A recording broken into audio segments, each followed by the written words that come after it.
Salut mes warriors! Aujourd'hui je vais vous parler des effets du gluten sur des personnes comme moi souffrant de maladies chroniques ou auto-immunes. Pour commencer, revoyons ensemble qu'est-ce que le gluten exactement. Parce qu'en tant que tel, il n'existe pas dans les céréales, alors comment se crée-t-il? Les protéines céréalières se répartissent en différents groupes, et parmi eux on trouve le groupe gluten. Ce sont des protéines qui rendent les farines planifiables, élasticité, résistance de la pâte, et on les appelle soit les gluténines, soit les prolamines. Il faut savoir que c'est une protéine récente qui a moins de 10 000 ans, qui est sans aucun intérêt nutritionnel. Pendant 99% de son histoire, l'homme a mangé sans gluten. La protéine a été consommée pour la première fois il y a seulement 10 000 ans, lors des débuts de l'agriculture avec la domestication des céréales. Vu que c'est une protéine récente, notre corps n'a pas eu le temps de développer des enzymes suffisantes pour la digérer. Du coup, la majorité de la population s'en accommode sans grand dommage, grâce à un système immunitaire efficace, alors que d'autres personnes vont en souffrir. En fait, tout le monde est sensible au gluten à petite échelle, moyenne échelle ou grande échelle. Les céréales modernes ont subi un grand nombre de transformations génétiques au cours des derniers siècles avec l'essor de l'agriculture. Si les céréales anciennes telles que le riz et le quinoa ou le sarrasin ont peu ou pas évolué génétiquement et restent relativement bien tolérées, les céréales modernes ont été progressivement sélectionnées, mutées pour des besoins technologiques, agriculture, etc.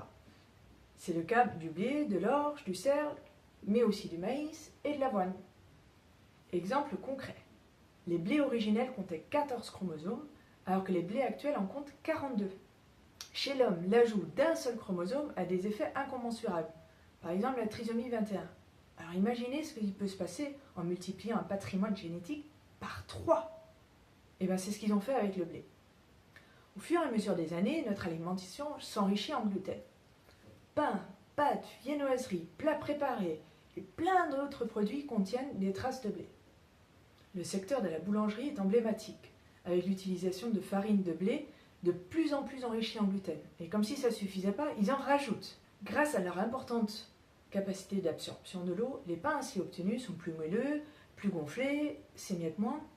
Vérifiez vous-même l'étiquetage du pain en boulangerie, si au moins elle est indiquée, et vous y verrez par exemple farine de blé T80, farine de seigle, gluten, sel. Il n'y en a déjà pas assez dans le blé, en plus ils en rajoutent. Bref, sans le savoir, on mange de plus en plus de gluten, sans oublier que notre corps à la base ne sait pas trop comment le gérer et ne l'assimile pas forcément bien. Bon, là, on parle de blé depuis tout à l'heure, mais il n'y a pas que le blé. On trouve aussi du gluten dans l'avoine, l'épeautre, l'orge, le kamut, le petit épeautre et le seigle. À force d'ingérer du gluten, une réaction immunitaire se déclenche, entraînant une réaction inflammatoire chronique qui va mener à des destructions complètes des muqueuses intestinales et créer une perméabilité intestinale. Qu'est-ce que la perméabilité intestinale ou hyperperméabilité intestinale? En fait, c'est le fait que tout ce qui est molécules étrangères, toxines, particules alimentaires, médicaments et j'en passe au travers la muqueuse, rentre dans notre organisme et déclenche une tempête immunitaire. Le système immunitaire se voit submergé par cette entrée d'antigènes. Il n'est pas du tout supposé recevoir cette dose d'agresseur extérieur et va devoir utiliser ce qu'on appelle les anticorps. Le système immunitaire essaye, tant bien que mal, de gérer cette attaque en produisant des anticorps, des IgA et des IgG.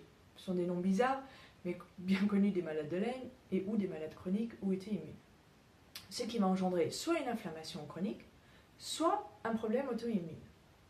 La rupture de cette barrière mécanique et le passage dans la circulation générale de ces substances sont le point de départ commun à de multiples pathologies. Dans énormément de maladies graves et compliquées pour lesquelles il y a peu ou pas de solution médicamenteuse, si on ferme la perméabilité intestinale, immanquablement on va améliorer les choses. D'autres facteurs peuvent aussi rentrer dans cette perméabilité, qui sont le sucre, l'alcool, la caséine, qu'on retrouve dans le lait de vache, et les aliments transformés, mais aussi le stress. Voici quelques symptômes que la sensibilité au gluten peut causer.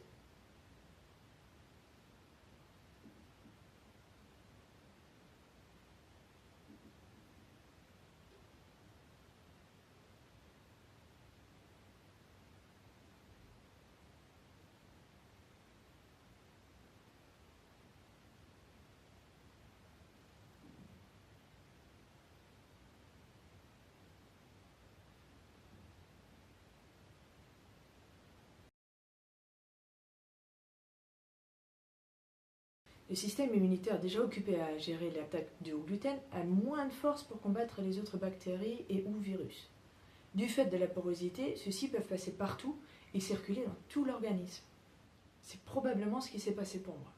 Pour autant que je me souvienne, j'ai toujours eu des soucis de sommeil, de l'eczéma, des douleurs migrantes. Mis à part l'eczéma, tous ces symptômes étaient légers et vivables. Je me disais que c'était normal.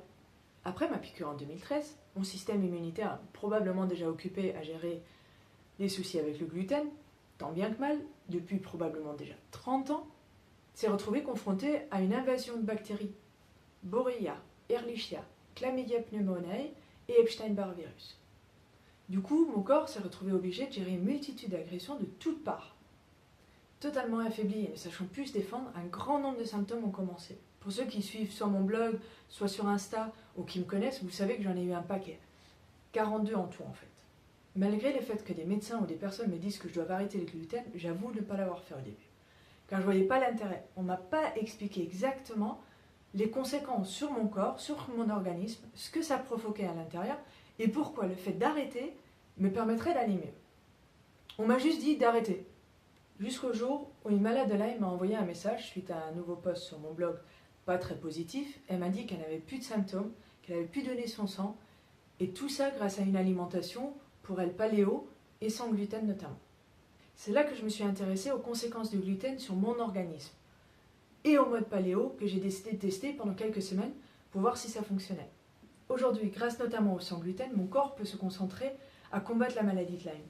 D'ailleurs, depuis mon arrêt, mes symptômes se sont estompés petit à petit, et aujourd'hui, je n'en ai quasiment plus. Alors non, ne pas consommer de gluten ne vous coupe pas d'une vie sociale. Je l'ai tellement entendu, ce n'est pas vrai. Qui n'a jamais trouvé dans un restaurant une salade, un poisson, une viande, accompagnée de légumes, de frites, ou un fromage blanc, des fruits en dessert? Bon, quand on va chez des amis, on adapte, on emmène son pain sans gluten. Normalement, s'ils vous connaissent, ils comprennent et s'adaptent eux aussi. Ils ne vous serviront pas une plâtrée de pâtes ou une tarte aux légumes. Et ben sinon, on décline gentiment le dessert.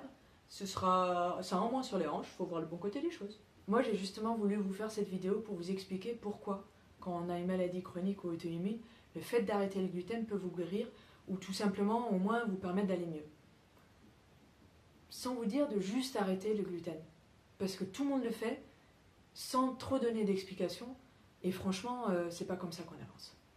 Alors en pratique, vous allez me dire, bon, c'est bien beau tout ça, mais où est-ce que je trouve toutes ces recettes sans gluten et quand même un minimum bon?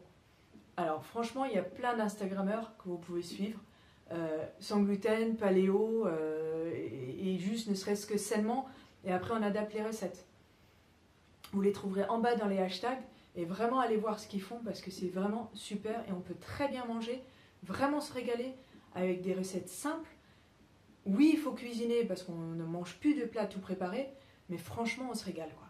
Vous trouvez toutes les infos sur moi, sur mon parcours avec Lyme, les traitements que j'ai eus, et un livre de recettes que je vous ai mis sur mon blog avec tout plein d'idées que j'ai piquées à droite à gauche sur Internet.